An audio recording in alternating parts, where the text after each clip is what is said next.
Yo, what's going on?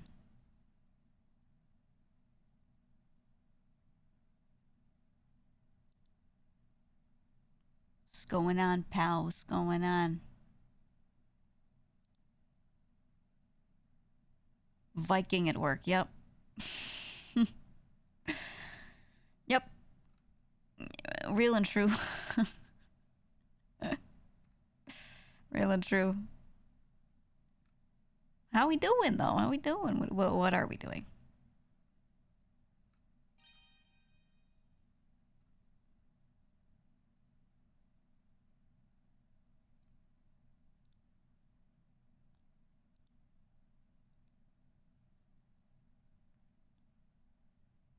Just chilling. Just chilling.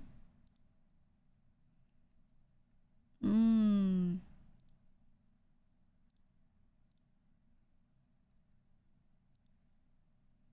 Chilling, drawing art stuff. Ooh. In between your fifth and sixth meeting for the day. Yeah. Spreadsheet queries. Working on ours with a new OC. Ooh.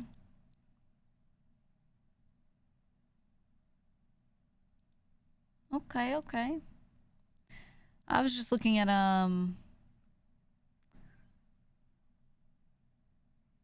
Miss Ironmouse has a thing going on with G-Fuel. I don't know if you guys saw.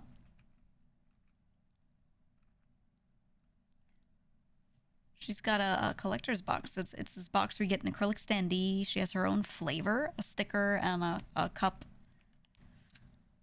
with her self on it, but also especially it has like I was saying like let me get the picture of the cup. The cup has like horns on it.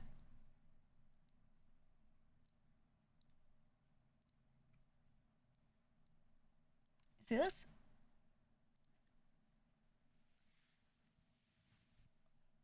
The cup has horns.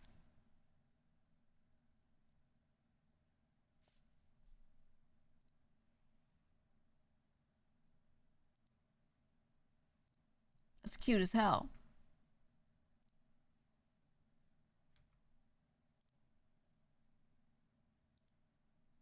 Look at that. Look at that. I'm just looking at it on the site.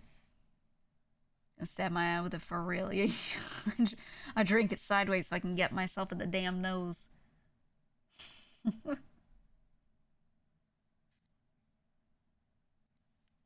It's so good though. It's cool.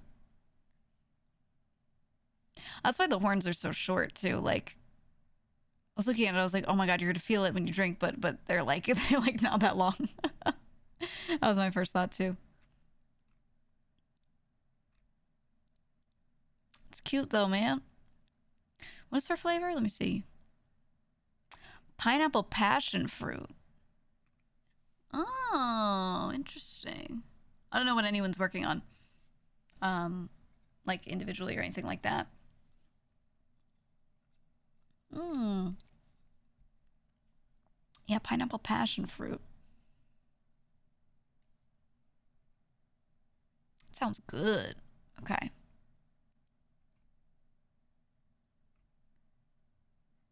Yeah, and then it also doubles as a deterrent. So if someone's trying to kidnap you, you can turn your cup at them and stab them. What a side benefit, man. What a side benefit. Wow. Cool. Cool.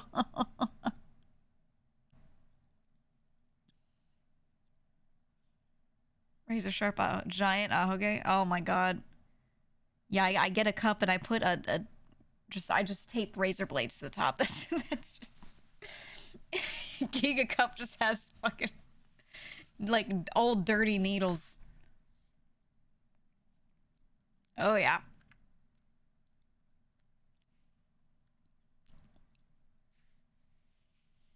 My flavor is just like Hudson River green juice or like Coney Island sludge. And then the thing just has dirty needles in it. No matter how much you try to remove them, they're always more. no matter how many times you take the taped razor blades off and throw them out, they're just still there. You know, and it's quite a beautiful thing because it's an allegory, you know, for the endless needles and razor blades in the sand when I go to the beach. No, I'm just kidding. It's not like that anymore, for the record. It used to be like that. It's not like that anymore. Well, not at the beaches, at least. It's different now. It's different now.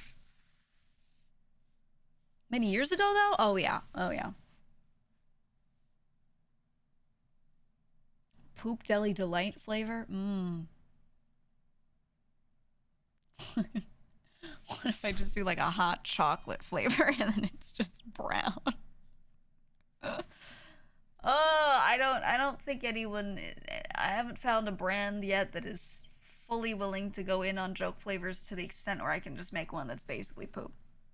That's I haven't worked with, now some of the folks I've worked with have been very willing to do joke flavors in general, but to be like, yeah, this is poop water, like it's, you know, what's your flavor? It's shit. All caps, it's shit. I don't know. I don't know, man. GEEGA's flavors 1,000 needles. 1,000 needles. And it tastes like using cactus and pain. I could make it taste like cactus water. It's shit as the flavor name would go so hard. Yeah. What is that? It's shit. I think my favorite is, it's such a simple thing, but someone always does it. When I'm streaming, we're playing a game, and something, like I buy an item and it turns out to not be good. Someone always goes, all caps, it's shit, dog said. It's like, that is never not funny to me. When they do it's shit with the dog sad is so good. It's shit. Yeah, like that, Taylor. It's shit. Oh, man.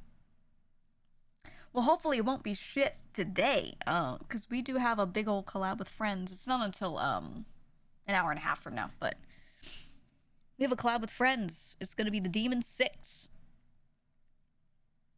It's me, TJ, who plays CJ on No Pixel, Warlock, who plays Skipper, Nova, who plays Apple, Mason, who plays Clark, and Barky, who plays Shang. It's basically, it's like a couple people from the north, a couple people from the south, and Shang. And when I was looking at this list, I was like, dude, if this were the 6 on jobs, we'd be fucking crazy. Okay, if this were the 6, fuck it, 5.0, this is the crew. Like, if this were the crew, it would be the funniest thing in the world. I was looking at it and I was like, dude, wait. Any combination of these people, but like these 6 names, I was like, oh my god. The crew vibe would go fucking insane. The Sinister 6. Yeah, it'll be a fun, you know, demonic crew of people. But we're gonna do that later. Neto, thank you for the, wow, 49 months. Jesus Christ. Thank you. Thank you. Oh, wait, I have another thing I want to show. Another thing my friend did that I want to show. And by my friend, I mean a member of Vishojo, Amelie. Guys, she's got a figure with Novel Horizons. I guess she was working on this for a while. I know this sort of thing takes a long time. But she didn't tell me the whole time that she was working on it, so I didn't know. It's Peem.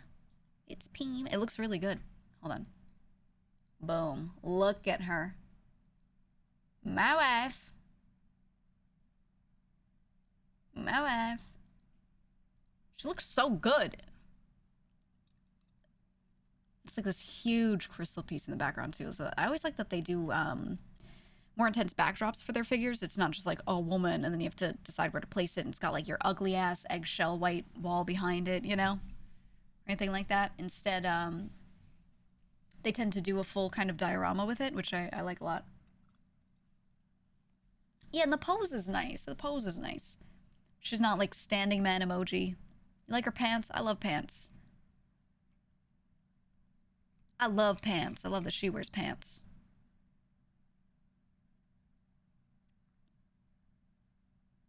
.9 mother dude cunt quake. Yeah. Yeah. Anyway, it looks real nice. And I'm gonna get one. I'm gonna get one. It looks great. It looks insane. So everyone's coming out with so much shit. Everyone's coming out with so much shit.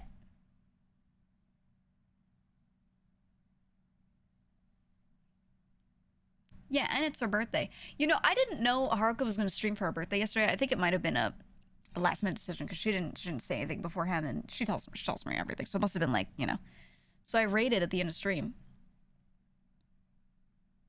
and then I like go and like eat some food and come back to my computer, and I look, and I was like, oh my god, she's streaming. I don't think she was streaming when I did the raid though, but I'm glad she did stream, and I'm glad, you know, I could jump in. She messaged me and was like, hey, you want to join? But I was eating. I wasn't in the room, so I didn't see. And I came in and she had 6, and I was like, hey, you know, if anyone drops, just let me know. I'll hop in. Oh, the mic raid? Holy fuck. Wait, let me find... Sorry, I love this song.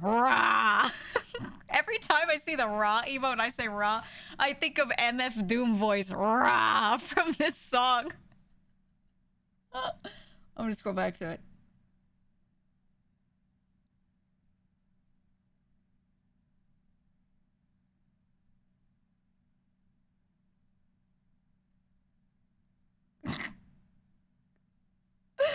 Oh, that part. VOD watchers have no idea what is going on. Grah!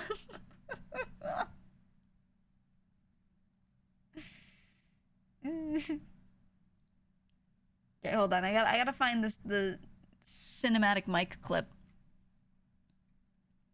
I took I took a clip of it, so it should be mine if I search through.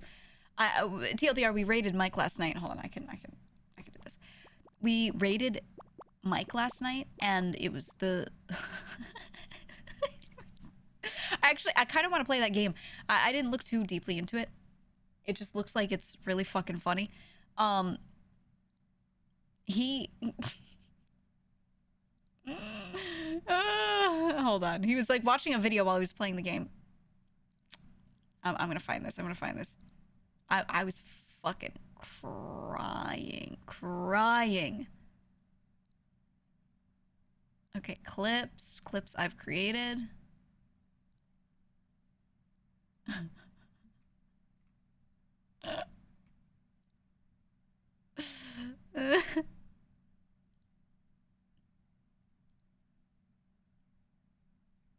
Will it let me share the cloud? There we go. There, pop out.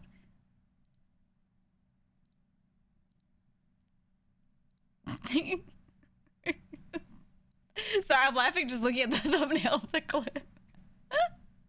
Now, to be clear, whenever we raid Mike at a bad moment, and he's like, "Oh no, terrible timing," I'm not worried about this chat. Okay, this chat is like the best one, the one that is most on board with whatever the fuck he's about to say. You know, I'm not like loud about it, but I say crazy shit, and it's fine. And you guys know when I see someone say crazy shit, I'm like, haha, yeah. So he shouldn't worry about this chat. But he was so, what he said was so, it was so bad. I'm muting the music. Okay, hold on. Here we go.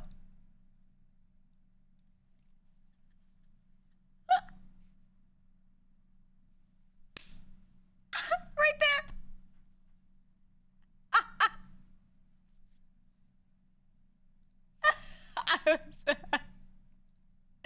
Hold on, I'm slightly sped up. He's just fucking, he was, oh.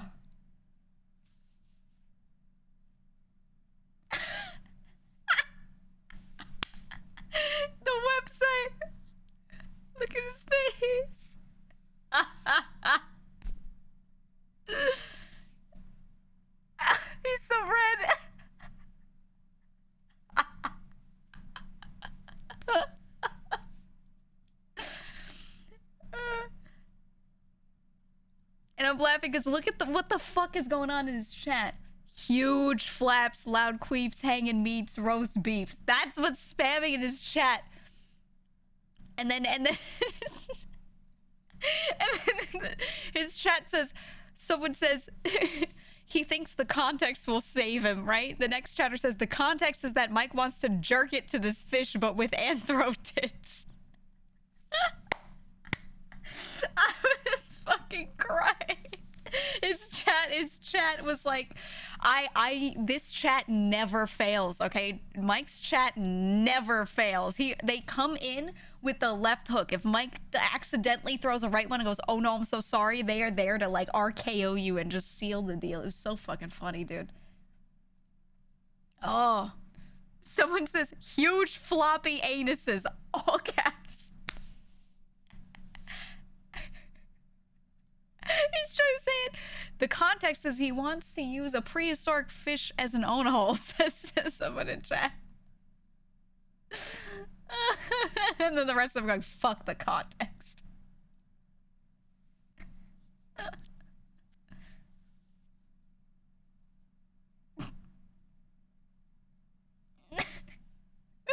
I swear to you. Oh, Mike's chatter like like our cousins, yeah. I mean, it's true. It's true. Oh man, it's this chat and that chat. We're the same. Maybe people code switch and act differently there than they do here a little bit, because they're trying to pretend they're more normal here. It's the same. Yeah, the one chatter here going, it got a dumpy. Like, and their name is Serious Defecation Inquiry.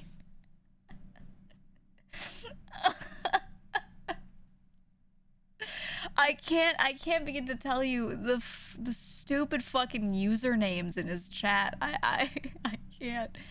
We got we got right here DiGiorno Defecation.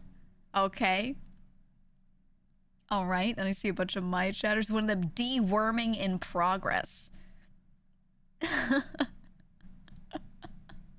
Goopy. Oh my god, I'm crying, dude. It was I was losing my mind. I was losing my mind. Fecal daddy. Shitmeister. It's just, oh, they just try to do like, what's the worst shit joke I could put in my name, and then, you know, they just go to Mike's chat and exist. That's it. That's the whole, that's his chat. That's his chat. Cozy the Poopy Prince. Fecal Daddy cross-pollinates here. Quite a few of them. Quite a few of them do show up. Some of them chatless here, but I do see them. I know they're here. Or if I go there, they're like, oh yeah, I was watching you play this, and then their name is something crazy. One of them, the name is like something the Magic NB. There's so many good ones. So many good ones. Anyway, thank you, Roomcat. Yeah, you got all the names correct. If ever made an altar, just name it Pooh. Moo. Anyway, that was the beautiful raid yesterday. I do not regret a thing. I do not regret a thing. I'm glad we raided. I'm glad we did. I think, good job, guys. Moo. A good job. Wonderful timing. Wish Mike was real. Mike is real. He's my cousin. You know, we talked about it, and I was like, I don't care about family trees or anything. If anyone asks, you're my cousin. That's it. Like, it's just we're from the same everything. Okay? Not the hot one. No, the hot cousin. You know, Matara messaged me again today and was like, did you ask him if he likes Ukrainian women? I have to text him. Hey, asking for a friend. Just checking, you know? Just checking. It's so fucking funny, man. Uncle Mike. Guys, imagine if you were part of a family. One of your aunts is me, and then one of your uncles is Mike. Can you imagine just how cooked that is? But you don't have to imagine. That's basically what my family is all like.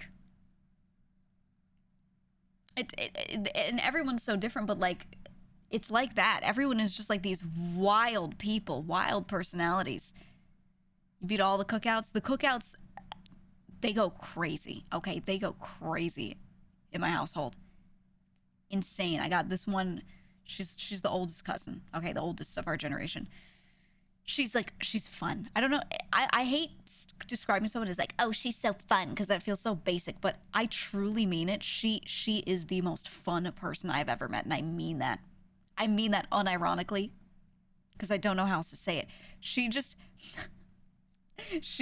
has fun. Everyone's dooming in the worst mood ever, and she could come in and be like, guys, guess what? And then she has something that's like actually fun to say. Okay, it's like not lame. She's just that person. And then she's like the polar opposite of me. I walk in and I assassinate the vibes instantly. It's just so fucking funny.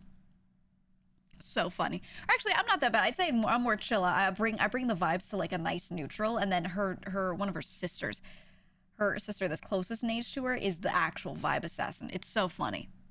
It's so funny. The mood swings in the room are just like, one person says a sentence and everyone has a strong personality, right? So one person says a sentence and the vibe is just exactly like whatever that person brings. And then another person walks in the room, says another sentence, boom, vibe shifts instantly to that person. Because like everyone in my family just kind of, when they stand there and speak up, like everyone listens. Every single person in there is so strong-minded. So each person just walks in and completely shifts the room every time. And it's so funny watching people walk in when they're visiting, right? And people are walking in the door one by one.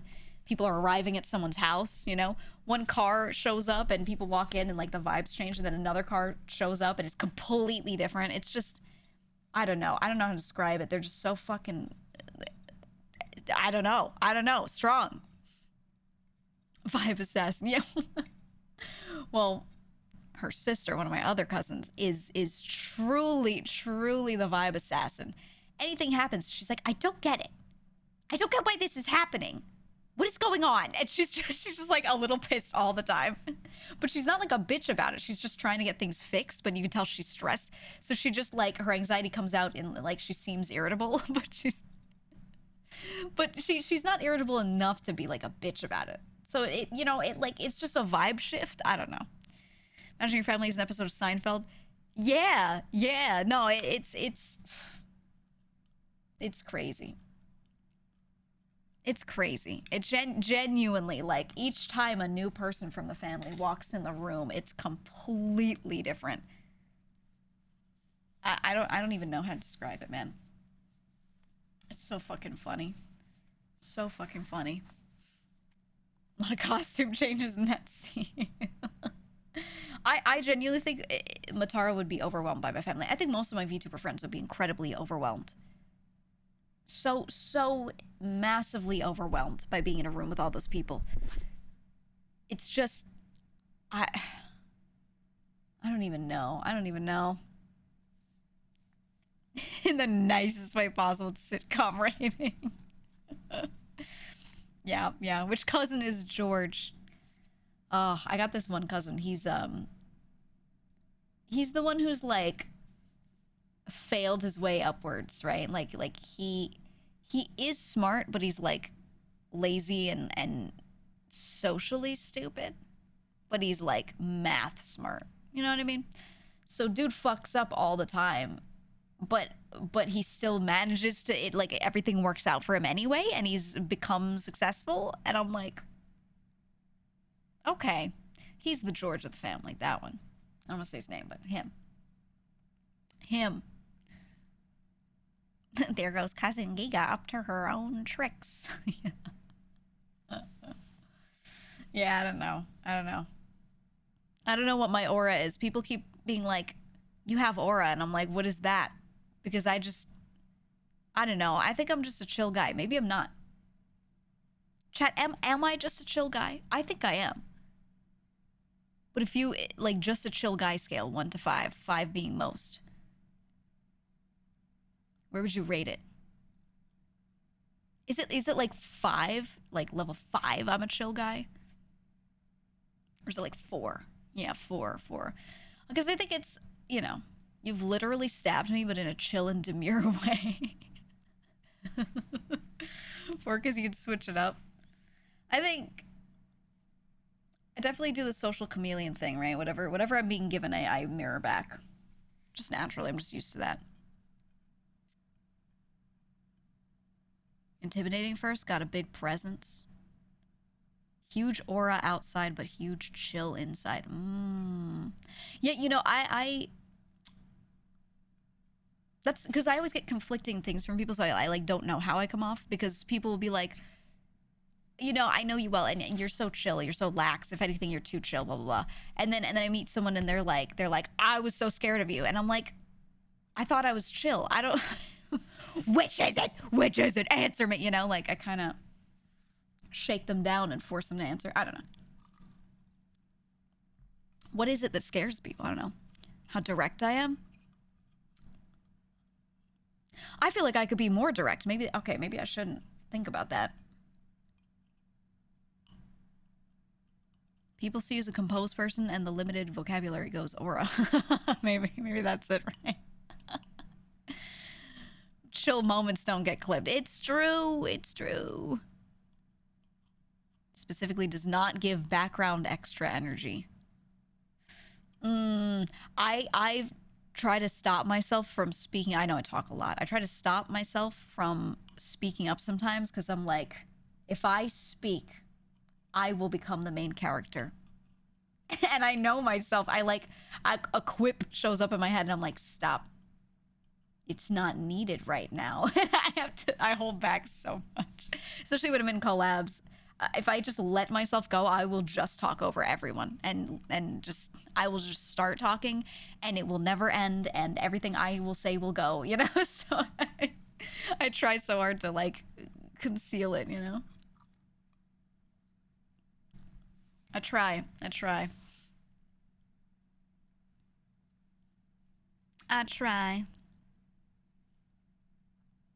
When some people don't speak, they kind of fade to the background. That doesn't happen here. That makes sense. Just one day, I want you to be the main character in a collab. I never do it, though. I never do it. I always am like, all right, guys. And I just support them and let them do whatever the fuck. And I yes and them to death. I think that's the thing, is because I like to yes and. I don't know. We need a strong female main character. I just like yes-anding people. Your silence is very noticeable in collabs. Is it because you're used to talking so much? I mean, just yapping. Is it really? When I'm quieter, do you guys go like, wow, she's not talking? Like, how does that feel? Really? You guys are like, yeah. Oh, shit. I specifically go way quieter just to let people have room. I try so hard to let them have room, because if I don't hold back, I just, you know? Like, man, she doesn't say anything 5 minutes. Yeah, and then it's been like 20 seconds. You lock into the game. Well, that's the other thing I do. I do lock in. When we're playing something with friends, I do kind of, you know. It's like that one time you stopped talking for 10 seconds and everyone started getting nervous. Chat was like, ooh, she hasn't spoken in a while. Ooh. They started getting real upset. Barky was saying the other day, he really likes how you match the energy of a room or a scene. Oh, yeah. I mean, I should do a little more of like setting the tone. I should, genuinely, but my default has always been like, see what people are doing, what they naturally do, and like, how can I support them, so that's the vibe. And that's just, I don't know, my brain default. That's just my default. I like that you're out there to enhance the bits other people are doing. Instead of 5 good bits, we have 4 great bits. Yeah, you know, I spent a lot of time doing like improv stuff when I was in school and everything, just for fun. And one of the main things that I was taught through that was if no one tries to be the main character instead is just a main idea. Someone comes up with an idea and starts doing a bit, and then everyone tries to collaboratively like contribute to that bit, either by playing the heel, being devil's advocate, or being a person that goes with the bit, you know, like then the bit is better. And when you're watching something, when you're the viewer, that is better than 5 people trying to do their bits at once, you know? So that was just kind of like instilled in me. So I don't know. There's a noticeable lack of casual authority in the room. Yeah, when I'm not talking. That's funny, man. That's funny. But yeah, I try to, like, if someone else is doing a thing, I want to support them in doing the thing. You know, instead of being like, oh yeah, I'm gonna do the same thing, or oh, I need to do a thing too. Like, I don't feel the pressure to do that. Instead, I feel the pressure to make sure that their thing works. So if someone's doing a bit and it's like not hitting, I'm like, can I make this hit? Can I make this like work by reacting a certain way, or, you know? And that I have more fun doing that for entertainment. Does that make sense? I'm often on mobile doing auto only. When you go quiet, I worry that I lost connection. I have to pull up the stream again. If there's no talking, the stream must be dead. That's so fucking funny. I've heard people say that. There are times where I pause speaking for like 5 seconds, 5 full seconds. I go, guys, I gotta lock in. And then I say nothing for 5 seconds to play a game. And I see there's always at least one chatter going, oh my god, I thought stream died because I stopped talking. Oh, it's funny. Can't believe Lang killed Gigi twice today. Oh, did you like my comment? He hit me with his car in RP on GTA earlier, and like there's a blood splatter on the front of it. So I was standing next to the car, and I just go, how does my blood look on your car, Lang? Do you like how it looks? And he goes quiet and goes, I'm so sorry. I still love that out of all the characters in the server. Like, yeah, he goes, I'm so sorry, Gigi. She's one of the only ones he repeatedly apologizes to this day. I'm so sorry. He's just quietly, like all lower cases, I'm so sorry. Oh, it was funny. It was so funny. We've been predicting Lang's murder of Gigi for like half a year. Have you? No. They're still. I think as much as some arcs make things look crazy, I think he still has great respect for, you know. Yeah, you said collabs with our peers are a whole different deal than the kind you do with like Psych and others. It's very different. It's an understanding of improv. Yeah. Also blew you up? Yeah, but Gigi doesn't know that. She don't know that. The character. Dead man's yap switch. You as the heel's the best because the other streamer tends to have pregnant pauses when they're obviously thinking, wait, is she serious? That's the thing is like, okay, so I have all brothers, right? And me and my brothers always are playing the heel against each other. Like constantly playing the heel, right? And I'm so used to, a lot of us have very dry humor and we act very serious. So I always forget that when other people make jokes, they say things in a joking tone. I'm used to making jokes not in a joking tone. You know, my brother drops a napkin on the floor. Literally doesn't matter. He'll just pick it up. He drops a napkin. I go, are you fucking serious right now? And I just say it like, are you fucking kidding me? like no tone switch. I just go, are you fucking kidding me? And he'll be like, get off my fucking back. And neither of us are laughing. If anyone was watching, they'd be like, oh my god, why are they getting so upset over this? But we're laughing on the inside. You know what I mean? You better fucking watch out. You do that again, I'm gonna be pissed, right? We say stuff like that to each other, and I'm just used to that. But when I do it to streamer friends, sometimes they don't know how to take it, and they think, you know, I'm like serious. It's so funny. That makes it funnier for me. I kind of don't care if they don't realize, because I think it's funny. So I just do it anyway, man. It's funny as fuck. I don't know. You're the middle child, so you're always the heel in your siblings' bits. We all do it with me and my siblings, me and my brothers. We all just rotate in and out. Although there's one brother who's more... He's more like slightly the pathetic one. Slightly. most likely to go complain to mom award, you know? So, so in the bits, he's like the oh man one. And it's really funny because, like, that, it just rounds it out. It rounds it out. And he still plays the heel too, but like the way he does it is it's funny. Yeah, he is a snitch. He is. He is.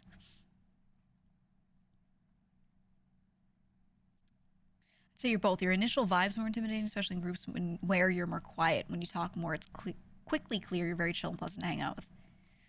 Yeah, I think, you know, IRL, when meeting friends and things, especially when I was in college and I was meeting a lot of my initial college friends, a lot of them would say, like, always people have said that they thought I was a bit scary. And then it was like, after I got to know you, I realized you're actually quite friendly and easy to get along with. So I think the level of that depends on the other person. If they're extroverted and they just talk to everyone no matter what energy they're giving, then they'll realize really quickly that I'm chill. But if they're more introverted and they're less likely to poke at someone to figure out what they're like, you know, they just kind of like approach someone. They're like, yes, ma'am. I'm sorry, man. Okay. Goodbye, ma'am. You know, like, like those people will genuinely think I'm like scary for a while. And then, you know, eventually they'll get it. Oh, coward. They'll eventually get it, but it just depends on how they approach it. But I don't change my approach, so I don't know. So people tell you too, you've been told you seem intimidating, but you're like the farthest thing. Yeah. The person that speaks the least in the group, people typically see the words they do say as of higher value or importance overall in the convo. Yeah, and you know, I think I'm actually I hate that I'm about to say this. I am a woman of few words, okay, guys? Please trust and believe, okay, when I'm outside operating in the real world and existing and talking to people and standing in a room, I am genuinely a person of few words, okay? I mean this. I mean it. I'm saying it. It's real. The only reason I don't do it on stream is because there's no one in the room speaking at me. It's just chat messages. But I promise, I'm capable of both, but when I'm out in public, I look for any excuse to not talk, actually. So whenever we talk about, I was talking about MBTI the other day, right? Whenever I talk about like MBTI types and whatever, and I go, oh yeah, I'm an INTP or an INTJ. I'm like either interval, what's the word I'm looking for? Interchangeable. People are always like, and I'm like, yeah, introverted. And they're like, you? I'm like, yeah. Yeah, man. I am. Yeah, why say a lot word when few word do trick? I think I feel more capable of being succinct when I'm speaking in a group. But then when I'm just talking on stream, I just like can't do it. I don't know. Not that I can't, but it's hard. I have to lock in and really become aware of it, I guess. I don't know. People always get real confused when they find out introverts also like people.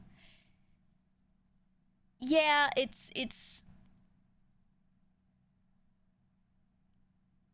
yeah, talkative introvert. Because for me, my social battery does get run down. And a lot of these kinds of questions to figure out if you're introverted or extroverted, it's not, are you capable of talking to people? It's, do you prefer to do a lot of shit alone?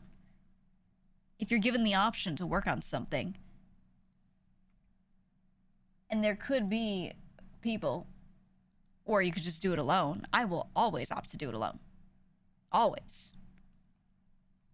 And then there are certain people, you know, I'm usually okay, but there's certain people when they give certain energy, not always, that run out my social battery really quickly. I just genuinely become exhausted dealing with them.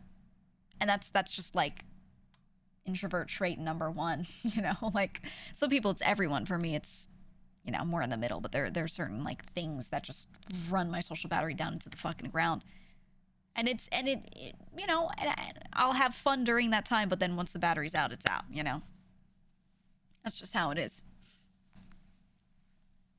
That's just not, that's my weakest part of myself is my social battery. But only in certain situations. It's not bad.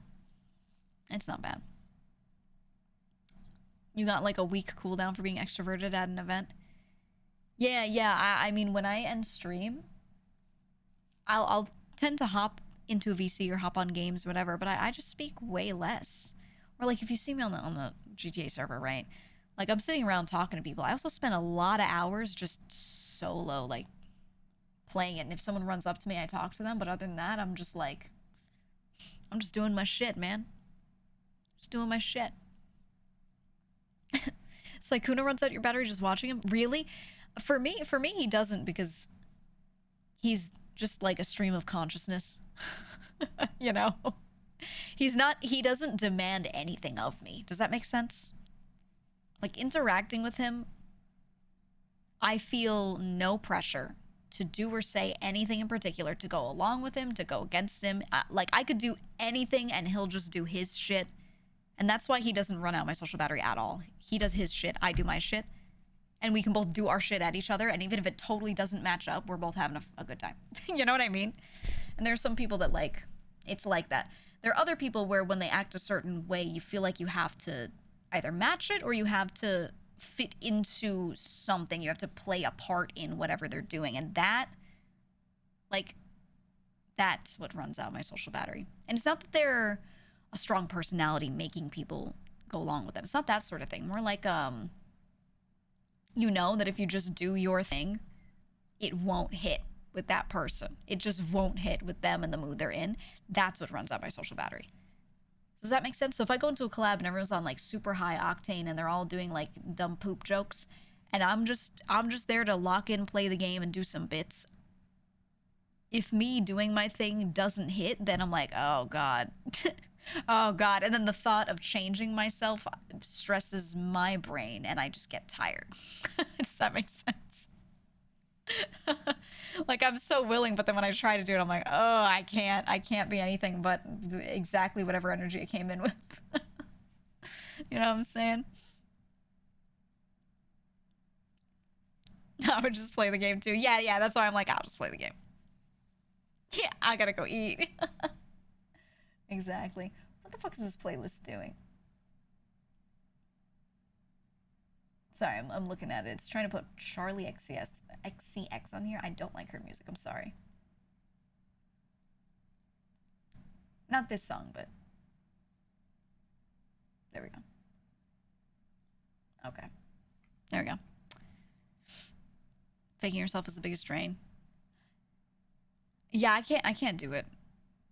I can't do it. It's one thing if I'm doing a bit, but yeah, don't tell Newt. Does Newt love her? I don't know anything about her. I just have heard a couple songs and they don't hit for me, so I just ignore it. That's all. That's all.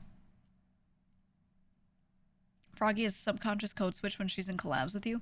I've noticed a lot of people do. It's so funny. It's so funny. But yeah, like Froggy has, and it's not like I said anything to her or anything. I think she just knows that I'm like that subconsciously. I don't think she actively thought about it, but her brain is just like, this is the match, and it just flicks on, and she gets so calmed. It's really funny. Yeah, Joel. And then Joel comes in the room and somehow he's on stream. He's like, yeah, guys, yeah, chat, I'm something, something, something. I call him and he's like, I fucking hate you. You know, he's just, I fucking hate it. Oh, it's so funny. He immediately goes on smoke. He goes down to 11. Oh, he's calm and loud. Yeah, we and him, me and him, he and I. We're going to play Split Fiction Monday, I think. We were talking about it. Multiple people, 4 different people messaged me all on the same day asking if I wanted to play Split Fiction with them. But I feel like it's the sort of thing where I can only play with one person. I don't think I can do like 5 different duos of that, or maybe over time. I don't know. But he asked first. He the moment the game dropped, he was like, "It's time," and I was like, "Yeah, it's time for the duo of the fucking century. It's time." Yeah, Divorced Dad's collab's gonna be so good. It's gonna go so hard. So we should probably be doing that Monday, I believe. Divorced Dad. Because we both allegedly have dad energy. I tell chat that's their uncle, right? And then he tells his chat I'm their aunt. Um, it's just, it's a whole thing. It's lore. It's lore. It is. You need the code switch, the GEEGA code switch, because a lot of the hyperactive vibes and other chat collabs is too much for you usually. Yeah, it's too much for me. I think it's like really good for an amount of time, and then there's a point where my battery has run out, and I either need to chill the fuck out and do my thing, or I gotta go eat food. You know, like. So I think most people, not that I'm doing it on purpose or they're doing it on purpose, but with most folks, I just go, hey guys, it's me, and they hear me and they go, hey, like they all calm down. They all calm down. I think the funniest thing I've noticed in the way people react to me is I'll show up to a collab and people will calm down, and a lot of them start doing things that make it clear to me that they don't want to disappoint me. And that's where the dad energy comes from. That's the funniest shit, right? I don't know if you guys have noticed that. I can't tell if I just feel that from my perspective or if you guys see it. But like I get into a collab and then they're like, I gotta make sure she's not disappointed in me. And I've like, it's so funny. I think people are so scared of me being disappointed in them. It's really, really, really funny. And I always thought it was a bit, but then it happens so much that I'm like, is it not a bit? It's funny. Not picked up on that, but that's cute. I think it's cute. That's the thing. I think it's endearing. I'm like, oh, look at them. They'll be like, they'll walk around with the cart in repo and they'll be like, they'll turn to me and me only and go, look, I got us 15K. And I'm like, very good. Good job. You've been so good. Oh, it's so funny, man. I don't know. I've just been thinking a lot about how people react to me and how it's like so different between certain people, but there are some similarities, and that's definitely part of it.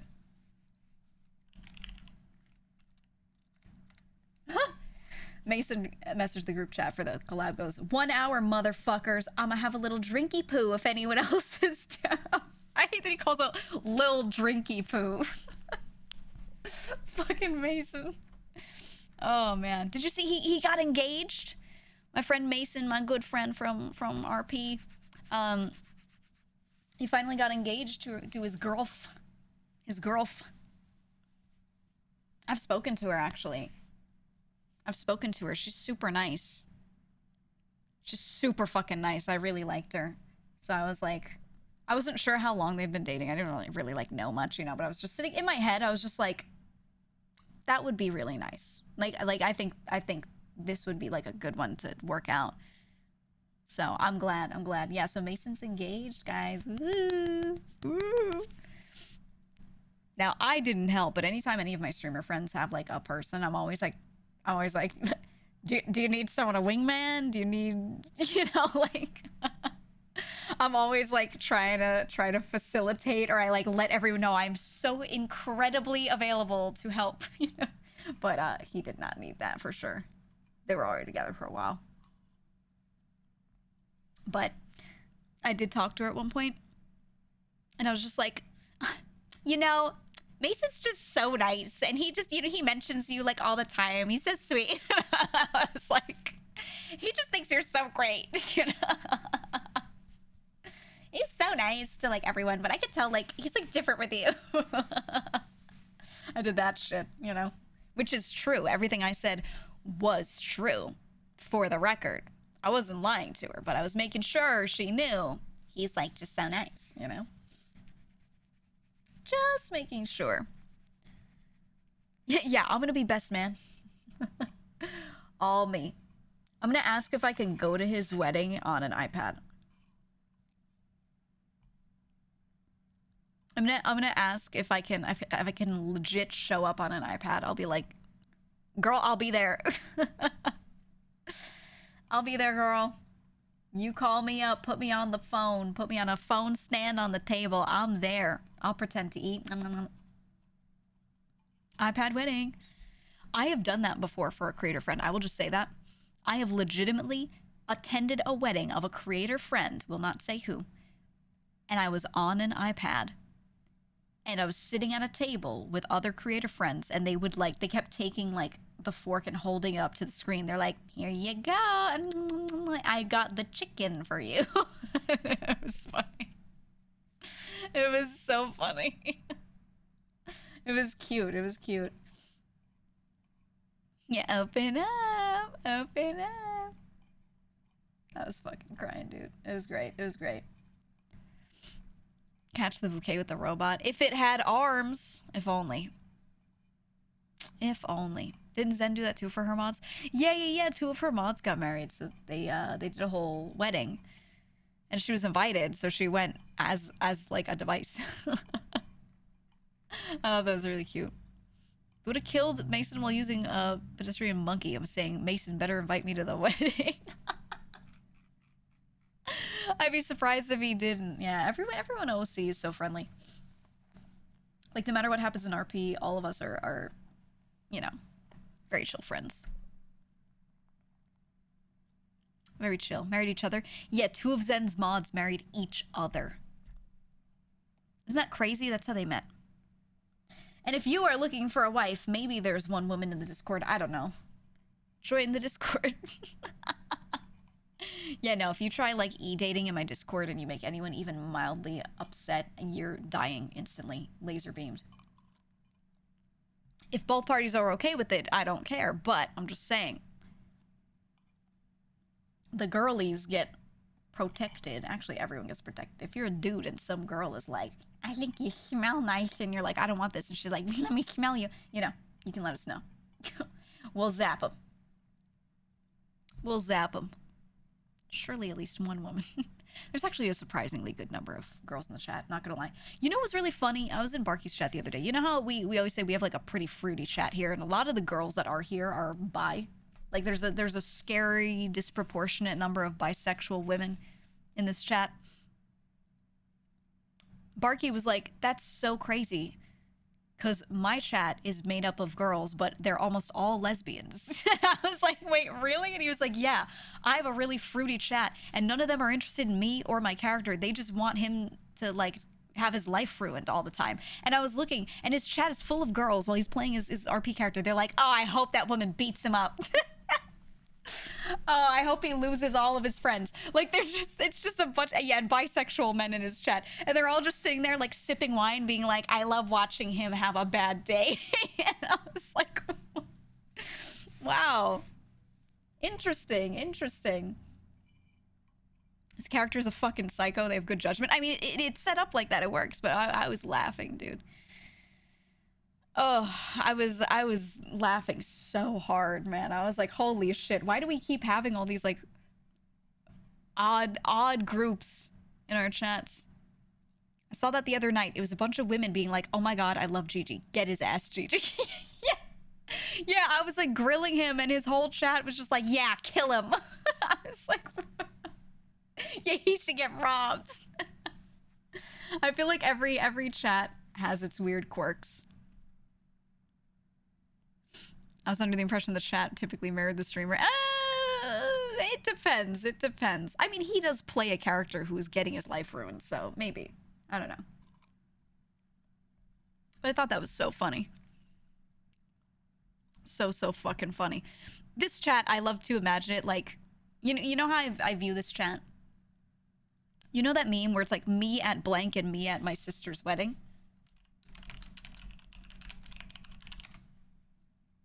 Hold on. I'm gonna get the visual. I know you've all seen it.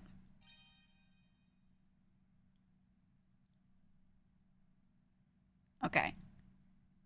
I just think this chat has this vibe. Ready? Okay. But instead of the suit, put on like a romper and like some tasteful, like colored semi-opaque glasses. Like clear blue lenses. You're looking like real fruity going to the beach. I just feel like it's like you're like me in other chats and then me going to GEEGA's stream. I feel like everyone Everyone code switches, and I notice it. Everyone code switches before they come to this fucking chat, and they all go to the bathroom and like change, and then come out, and they're like, "Now I will type in her chat." Just not the tux, not the tux. I need. Where's Fish? Fish, are you here? I need you to draw that meme, but it's everyone in like a real, like, honestly, an outfit Shang would wear. That's what everyone does for this chat.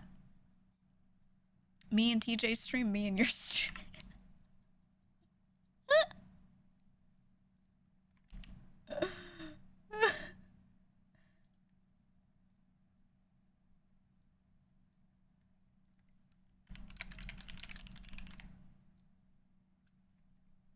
I'm putting it in the group chat right now. I'm sharing the meme and then that message. Me and TJ's stream, me and your stream. I said, TJ, do you agree?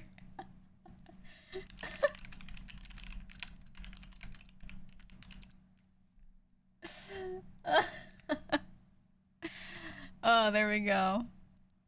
There we go. Yeah, I think this chat, it's because you know you can put that romper on, but like everyone here will match your freak. You know what I'm saying? Respectfully. Everyone will match your freak so respectfully here. And it's so nice. It's so nice. This is the one chat I don't code switch in. Well, that's the thing, Ryuko. I think that's why other people do code switch, just because it's that vibe here. It's the only chat on Twitch where I would lose at gay chick. Oh, but if you do it, isn't it just chicken? It's the same thing. Same shit. Right? Time and place. You do kiss other chatters in this chat. Respectfully and with consent, of course. I don't know. This chat's just got like a funny vibe.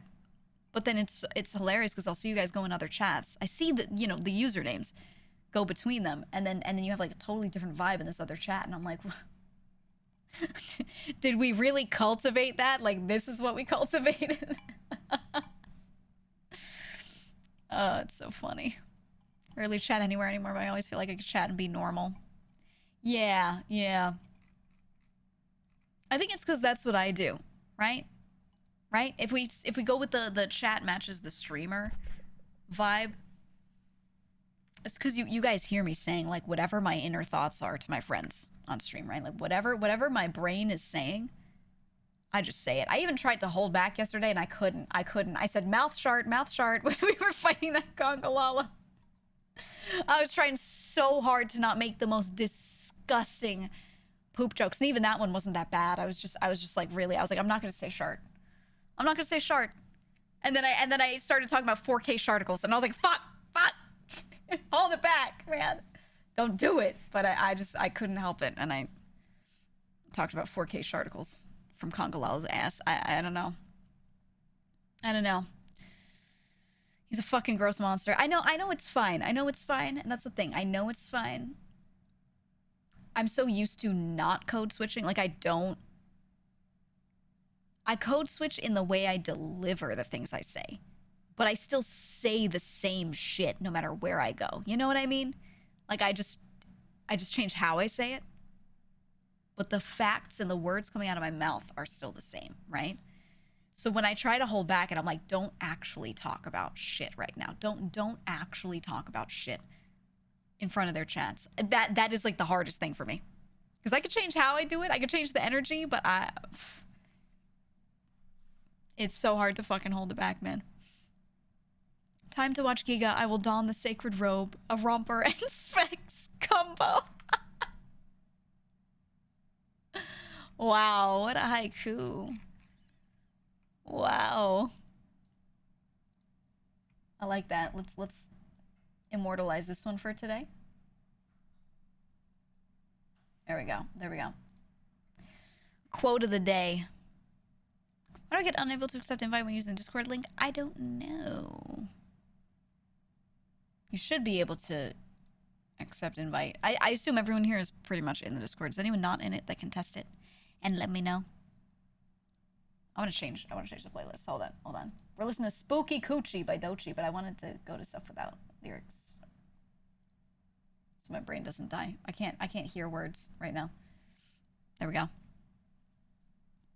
Got nowhere IRL to let loose like here.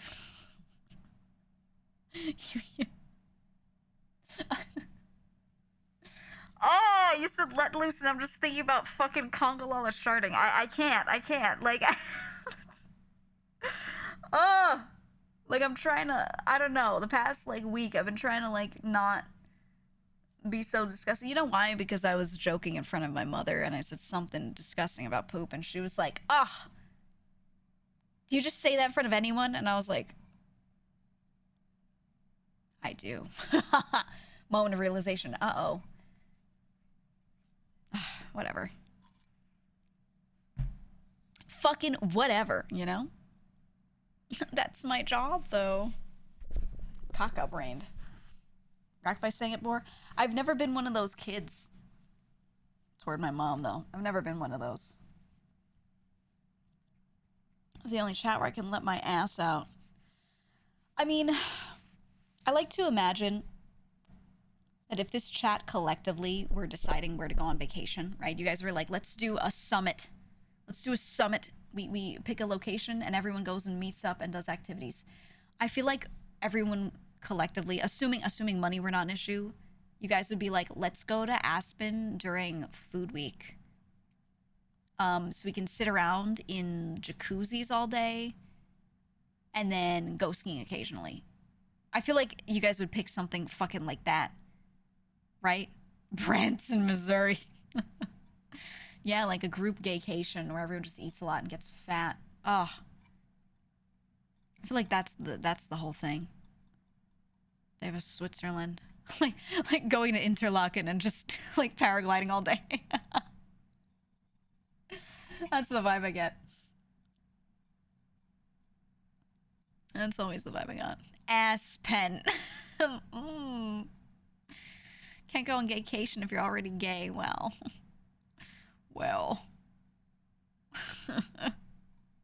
Actually sounds great. I know. That's what I'm saying, though. It does sound good. Do you ever have to deal with people telling you to act more like a girl? Oh, my whole fucking life. I mean,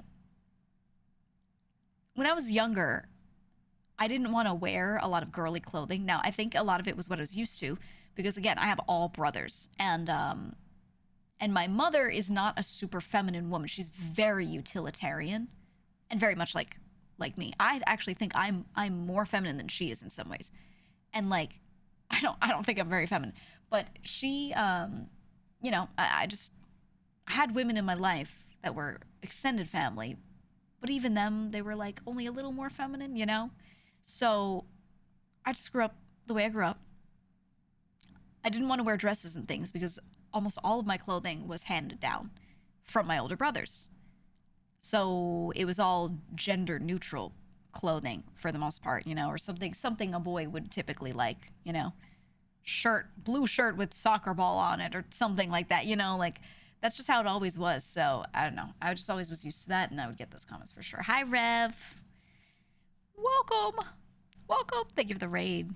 I just got the question because we were talking about just stuff in general, and they were saying, did you ever have to deal with people telling you to act more like a girl? And I was talking about how, yeah, growing up, definitely. I had, you know, again, all brothers. Growing up, it was just me and them all the time. My dad and my mom, who's not very feminine. So, yeah, I didn't understand things. To this day, I have never in my life been in a consistent habit of like doing womanly shit. Like when I go on a trip with friends and they wake up and then they schedule out 45 minutes. They schedule an hour to wake up and then be out the door. And it's 15 minutes of getting up and putting clothes on. And then 45 minutes of like doing their hair, doing their makeup. I just never understood that. And the thing is, I can still make myself really presentable, but I always just would do like something quick and easy. I wouldn't put like 45 minutes in getting it perfect. I'd just be like, all right, this is good.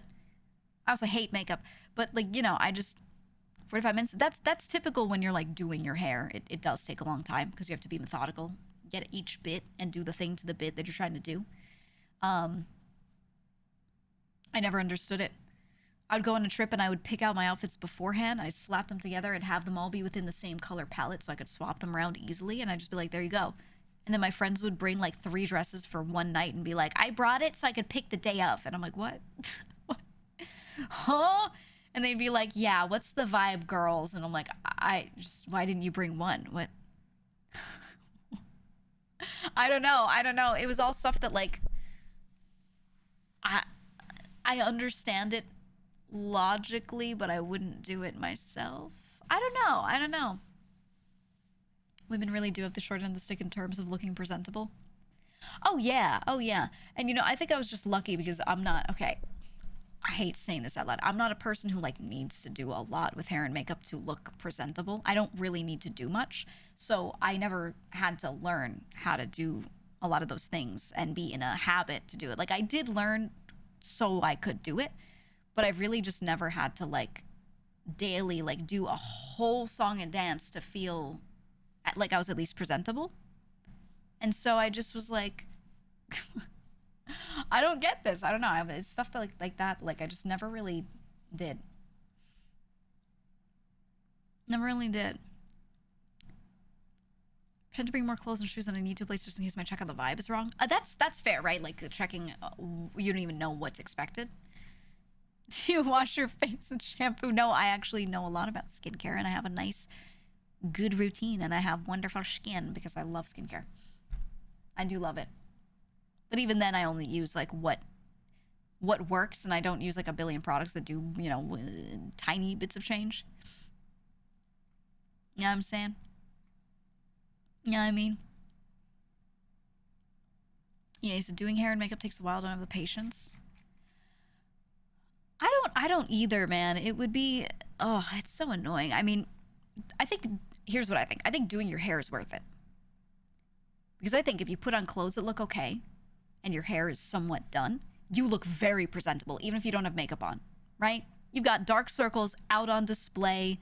Your skin's not really that good that day. You don't really have eyeliner on, so you look kind of like washed out and pale if you don't really like enhance your features. Whatever, that's fine. Not, you know what I mean? Not pale, like bland. I think that's fine. If you just do your hair and put on nice clothes, you look really presentable, right?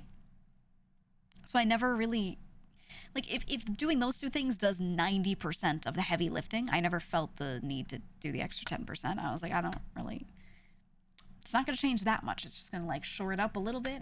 Why put the time in? I'll just leave. That's how I always felt, you know?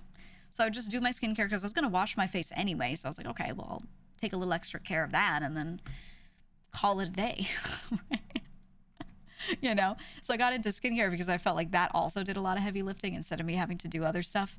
Like simply having good skin does a lot of the work that makeup could do, to be honest.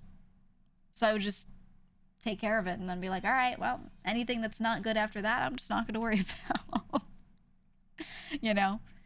And then, you know, if I were working and I had to go to a meeting, obviously I'd be like, let me not look tired. Let me do this, let me do that. I wouldn't wear nothing, but I would still, you know what I mean? I wouldn't do myself that much, to be honest. Skincare hygiene tips stream when? I feel like we've done it enough times. We have. Is sunscreen the most important skincare? Equally sunscreen and cleanser, yeah. Yeah. It depends on what your goal is. If you don't want your skin to age, then sunscreen is the most important because the thing that ages your skin the most, more than anything else, is simply sun exposure. That includes even if you're sitting indoors, but there's, you know, light streaming in from the window. It's not direct on you. Just that sunlight bouncing around the room, filling the room and illuminating it, and then hitting you is slowly doing a little something. And it is the thing that ages your skin the most. So, yeah, sunscreen is really important. Right, it's just low-level radiation damage all the time. And then cleanser, because if you put sunscreen on, but you're not properly washing it off, you will clog your pores. You will have all these issues, you know. Realistically, honestly, a cleanser, a moisturizer, and a sunscreen. Repeat, rotate. You don't need anything else. It's just if you have specific goals that you might get something, but you don't need any of the other stuff. I feel like those are kind of the needs. Like wash, so you're washing, so you use face wash. Moisturizer, because you just wash your face, and if you don't put something back on it, it will dry out. And then sunscreen to not have that damage. Done. Right? That's it. Everything else is just whatever. What about 2-in-1? 2-in-1 is good. In a way, like, it's better than nothing. But I find 2-in-1, like moisturizer plus sunscreen kind of products, it means that you have two products matched together that are just doing half of their job. So I find that when it does have a low grade SPF, you'll often see a 2-in-1 moisturizer will have SPF 30. SPF 30 is fucking nothing. Nothing. You want SPF 50 plus minimum for it to actually be properly effective. You can look up charts of how effective SPF is, but basically it's a logarithm, okay?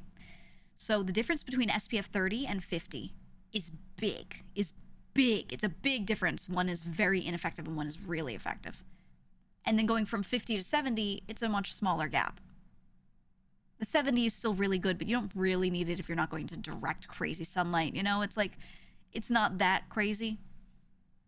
And that's, you know, the way they measure effectiveness is a really simple reading. So I think the way they do SPF in those kinds of numbers is a little misleading when you don't know what that means.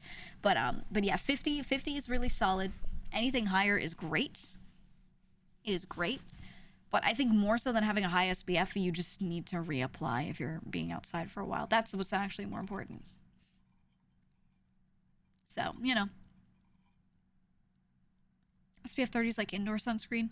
Yeah, pretty much. Yeah, if you're just going to the office and you're not sitting right next to the window, you're just inside all day, then it's cool. You know, it works. But yeah, 50 is the way to go. I actually like they have different rating systems. So just going SPF this is a very American thing.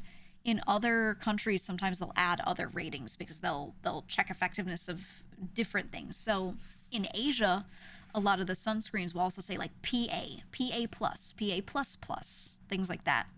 So if you get a sunscreen that says like SPF 50 and then PA plus and like a bunch of pluses next to it, it means that there are also certain parts of the radiation spectrum that it also is rated to not allow through. So I find that I actually do like doing sunscreens from Asia because they also have additional testing and additional ratings that they print on the bottle relating to that. Yeah, power augmentation, exactly. But yeah, no, it's solid. Looking into Bury or whatever brand from Asia. Oh, yeah. If you want, look, okay, hold on. Sunscreen recommendation right here. Let me find a picture of it. You can just get it on Amazon. Bury Aqua Rich Watery Essence. SPF 50 plus, PA 4 pluses. Bury is actually an Asian brand. It's from Japan. The bottle looks like this. They tend to not sell this in the US. This is a product that they made to sell in Asia, which is why it even has the PA 4 pluses on it, etc., etc. So I tend to buy this online. You might find some American stores that will still have it, but this is a product made for Asia, and that market. This one is not expensive. I believe you can get a tube for like, I don't know, 12 bucks or something. 50 milliliters, a good amount. You know? Not quite the length of your hand, but like maybe length of your hand, depending on hand size. This tube. This one is really good. Really good. And again, I have like really bad sun sensitivity. I have some allergy kind of shit going on. I have tested so many sunscreens. This one is one of my favorites, and it's cheap and it's easy to get. It is easy to get. And I'll show you my other one that's my like favorite. This one has caught on recently and become popular, so it's now easier to find online and to buy for cheaper. This one was always one of my favorites, though. It's been around for a while, and it's really solid. The company is Joseon Minya, Beauty of Joseon is what it's called. And the tube looks like this. It's just a pale, basic-ass tube. It's called the Relief Sun Rice Plus Probiotics. I don't care about that. SPF 50 plus, PA 4 pluses. Also 50 milliliters. So it's the same size as this other tube, or the same amount of product. They're like the same weight. This one is really good too. These two sunscreens are so good, and both of them are not going to be super expensive, and that's it. That's it. They just, I find no reason to use any others. A lot of American sunscreens don't quite block the same way, I feel, or some of them do, but only in certain ways. And yeah, they're so oily, or the formulations, like you put it on your face, it feels so thick and gross and weird, and it makes you not want to use sunscreen. These feel like just a normal ass lotion, and I love them. I love them. Okay, I love them. So, just saying, use those two. Highly recommend. Highly recommend. Certain sunscreens can be bad for coral/sea life. Just be mindful. Yes, but also that's a tragedy of the commons moment, making you think that your use of some sunscreen is the main cause of those kinds of issues. I'm not saying it's incorrect. I'm just saying there are a lot of other things that could be fixed and have way more heavy lifting done than, ooh, be careful of your sunscreen. I think a lot of that is on marketing. Know what I mean? The sunscreen/skincare talk is giving me flashbacks of when #GEEGA shaved my life. Did you guys like the Manscaped sponsorship? I actually have something else that I might do. It's not Manscaped, and it's not a competing brand, but it's like within the same like self-care kind of thing that I was thinking of doing. There was this brand that reached out, and I won't say what it is unless we like actually sign something. There's a brand that reached out and sent me some products that I actually really liked, and they were like, "Do you want to do one?" And I was like, I mean, why not?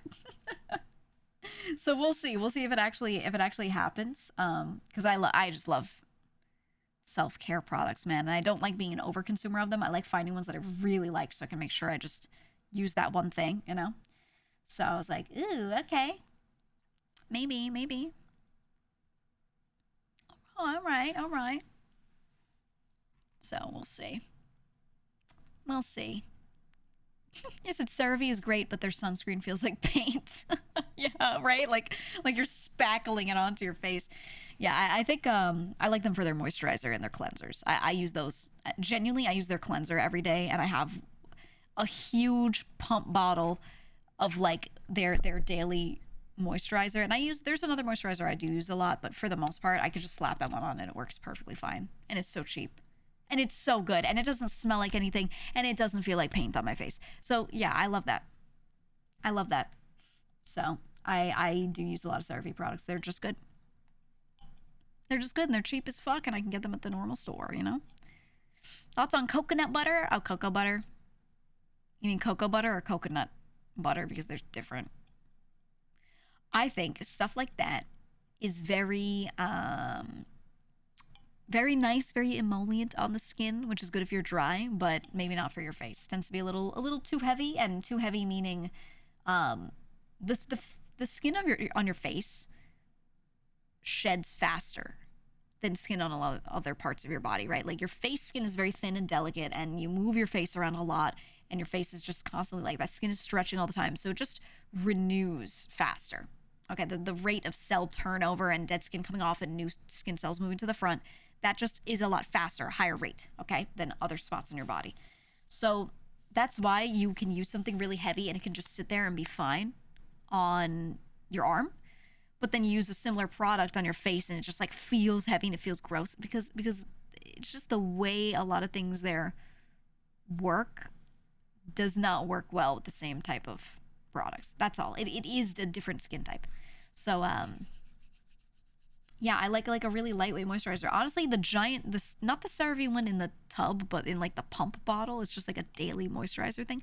That shit is lightweight as fuck, lasts all day, doesn't feel like anything on you. Boom, use that one. I think you can spend like $10 maximum and get a huge thing of it. And it lasts you forever. That is the way, man. FDA hasn't approved new chemical filters for the US in decades, which is why foreign brands tend to be nicer. I know, and it pisses me off because I feel like it would be worth it. Sun bad. Sun very bad. You know? You know, many people have skin cancer, and there isn't really much of a culture in the US of, ooh, you should wear sunscreen. I tell friends all the time, like, hey, no matter what skin tone you have, no matter how much you go outside, you should be putting sunscreen on if you don't want to get skin cancer. And now, you know what?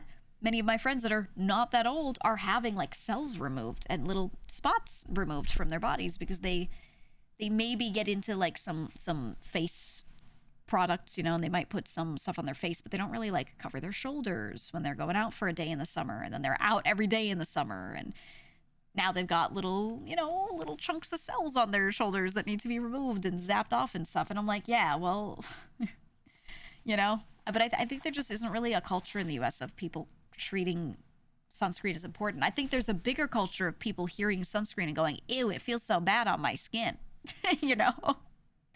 So not really helping the populace out, you know? Do you apply cleanser with cotton pads, paper tissues, or something else? That's like a cleanser that acts like a normal face wash kind of thing. So I just hands on face. Hands on face. I don't like using cleansers and things that you have to put on a cotton pad or anything like that because I don't like using a disposable product and having all that waste. So I either use a reusable pad that you just wash, or just use your hands, man. That's my vote. You know, a bunch of you going, I'll just stay inside. Yeah, the moles get spicy. Yeah. Dad's been bald for years. He's had large portions of his head flesh removed as well as the nodes in his neck where sun cream, folks.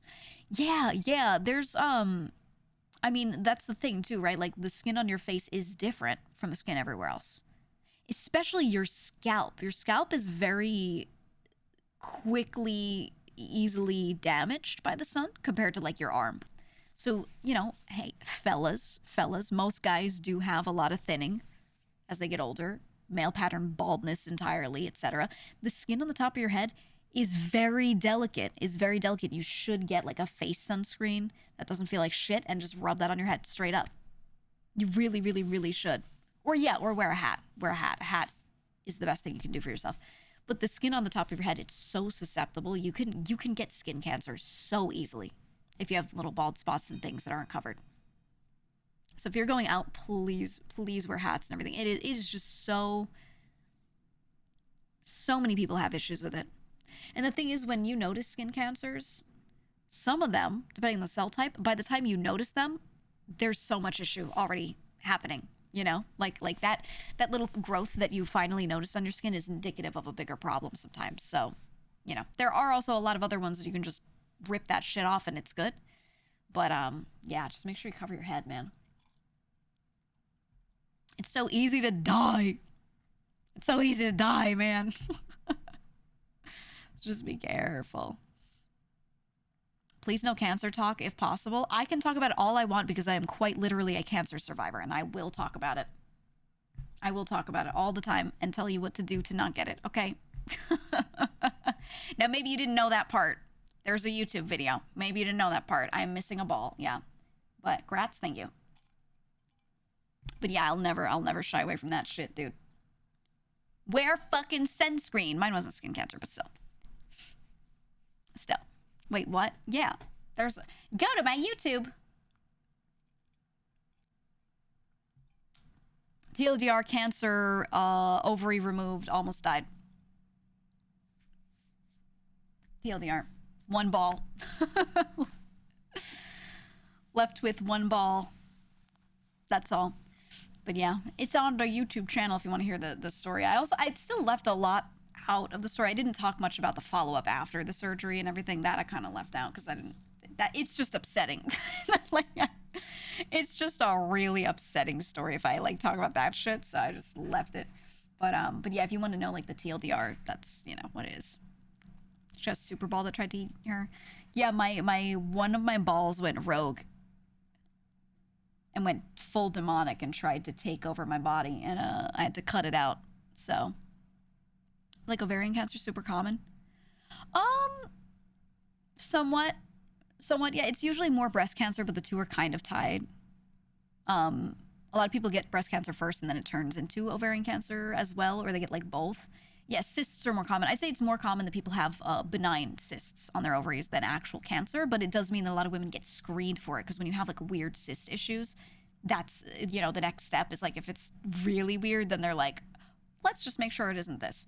So I think a lot of women have faced the thought that they could have it, but not always that they actually have it. It's common enough, though. It is. It's common. And then it's really fast moving. That's the thing, is it is a type of cancer that is really fast to mutate, really fast to metastasize, and you know, basically make you donezo. So it's just one of those things that, like, yeah. Did you catch it early? Kind of. I mean, it was going on for years and years and years and did not know. I didn't realize that that's what it was. The symptoms didn't make sense until later. But it wasn't so much that I caught it early. I caught it at a point when it so far had not been able to spread, because you can watch the video, but TLDR, I had a huge mass in me, but the mass was entirely surrounded by a cyst. A cyst grew around it when it was a small issue. And it became a huge issue, and it was trying to metastasize within the cyst. You know, cells were free floating in the liquid and all this kind of stuff that, if it had gotten out, would have just caused me to have cancer everywhere in my body at that point. But because that cyst was around it, that saved me from a lot of that other shit. So I really lucked out. So we caught it early enough, yes, in that it was early enough for my situation to not have gotten out of the cyst, but it wasn't that early. Like, it was there for years, and the mass was huge, you know? So, like, I wouldn't say early, I'd say lucked out, if that makes sense. If that makes sense. You're full of blood caught me off guard because it was so... I hope so. Yeah. Yeah. Yeah, but they were talking about this. It was crazy, man. It was crazy. The story is on the YouTube channel. It's an insane time. Absolutely insane time. The cyst did save me, though. Yeah, it was crazy. I mean, the cyst caused me so many other health issues that I still haven't 100% recovered from, but, like, I don't know that I ever will with some of it. But for the most part, like, yeah, if that cyst weren't there, would have been done. Would have been done, you know? Remember you talking that you were going to surgery for a skin issue when that happened? I don't think I said that. I think I said... No, I don't think I specified anything. I just said I was having an issue. Yeah, Schmieditis was what we kept talking about. Yep. You did when you're going for surgery. I think I wasn't saying it was a skin... Oh, you know what? I know what you're talking about. Because the cyst caused a lot of issues with the skin in that area, having to then stretch and stuff because of it. And then I was talking about, like, what it was like to have to heal up from that, because basically my body had to go back to normal. I don't think I said it was a skin issue. Maybe I did, and I'm tweaking. I don't know. Can anyone corroborate? Give me the timestamp. Give me the timestamp. No, but I there was an issue with that as well, but it wasn't that. It was just that the cyst had gotten so large that it had stretched my muscles, right? You know, and it was just like I was gonna have to have my body bounce back from that. Oh, you know what it is? Okay, yeah. What Smashy said is correct. Remember, you mentioned getting acne for the first time because of the cyst. Okay, yeah. So it wasn't that the surgery was for the skin issue. It was that the first symptom I ever had of it was, like, over 5 years prior, when I had, out of nowhere, developed some breakouts that I had never had my whole life. Thought I had a skin issue for a while. Went to dermatologists. They were like, yeah, this is just hormonal. Something is out of whack with your hormones. We didn't know that yet, that it was a cancer kind of thing. And then at some point it had just righted itself. And I was like, oh, it must not be an issue now, huh? You know, even the doctors were like, oh yeah, you know, your hormones must have just bounced back or something, huh? You know, that kind of thing. So that was what it was there was a skin issue, but it was due to that. And then it made it all make sense after I got the surgery, and we confirmed, like, oh yeah, it was this, and then here why your hormonal levels were all weird. Then I was like, okay, that makes sense, because I kind of, like, agonized over, like, how to fix that issue for a while, and then it just fixed itself, and I was like, why though? You know? So I got the answer of why, like, way later in the form of surgery, but an exorcist. I'm gonna hop into the call. It's gonna be right there, and if they want to join, they can join. Let's go here. We're gonna hop in whenever. It's time, guys. It's time. Let me get this damn game open. Repo. I need a screen for that. Mute in case anyone runs in so they don't hear me talking about it. So I was having skin issues. We checked my hormones. We do a blood panel. We see that they're all off, and we try a bunch of different things to fix it. But we're obviously not like poking my ovaries, you know, or something with a tool. When I was having my issue where I had the huge cyst and all that, by that point, like years later, the cyst was huge. It could physically be seen. If you just looked at me, you could physically tell that I had a cyst by the end of it. And you know, when the doctor was like pressing around, they could feel something. So we did an ultrasound, we did MRIs, we did multiple scans like that to look at it, to get visuals on it. And you know, with an MRI, when you scan the body, you can tell like what's liquid, what's muscle, what's bone. It tells you the different densities, sort of the readings back of the different things. So you get a really detailed body scan. And that was when they could look at it and go, you have a huge cyst in you. There's a lot of liquid in it. There's also a big mass in it. We don't see your right ovary. It doesn't exist, which means this is probably it, you know, this mass. And, you know, they look at the makeup of the cyst, and when it's like, or the mass rather, when a mass looks like it's all one cell type, like it's all one density all the way through, then you look at that and you're like, that's probably benign. It's just a growth of some cells. But when it has a lot of different densities and different cell types, that means you probably have a lot of different actively mutating cells, and then they're growing in their clusters. And that's a big indicator that that's almost definitely cancer. So that's how you kind of do that screening, right? You go over that scan, you look at the makeup of what the cell types kind of look like density wise. And when you see all those different ones, you go, ooh, we gotta be careful taking this out. This might be the thing. But you don't really know everything until you take it out, you cube that bitch, and like every tiny cube you make a smear of on a slide and check all of the cells. All of the cells. And then at the end, they can tell you, here's what the cell types were, here's what proteins they were expressing, so you can know how far along into developing into cancer it was, or, you know, whatever. Here's your likelihood of getting it again, and blah, blah, blah. Like, that's how that works. And then I just do, like, blood tests forever. So that if they see certain proteins expressing in my blood for some reason, those are cancer markers, and they can go, oh, you know, and much earlier be like, it's time. But even when I had this cyst, there were a lot of markers that weren't expressing, so I'm just going to get scans occasionally.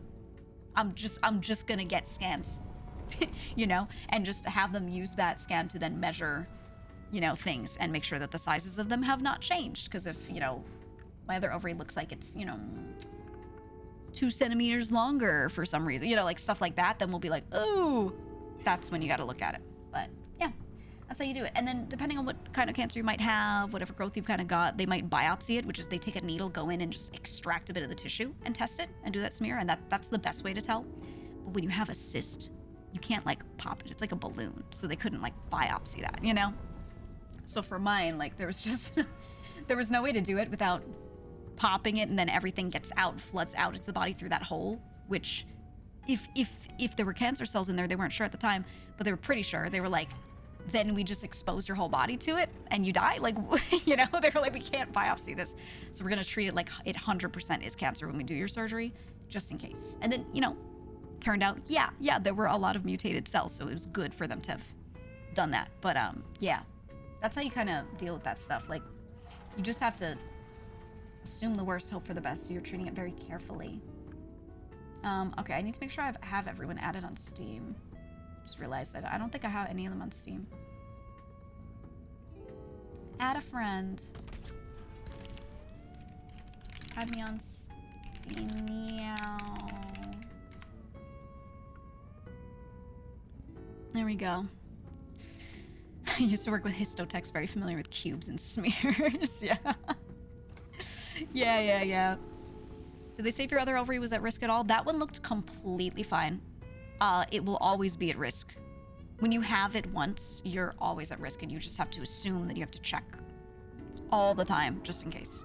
I have not had any reason so far to think that the other one's like not good right now, but you should just always assume you're gonna get it. Yeah, I see the meme in GEEGA now.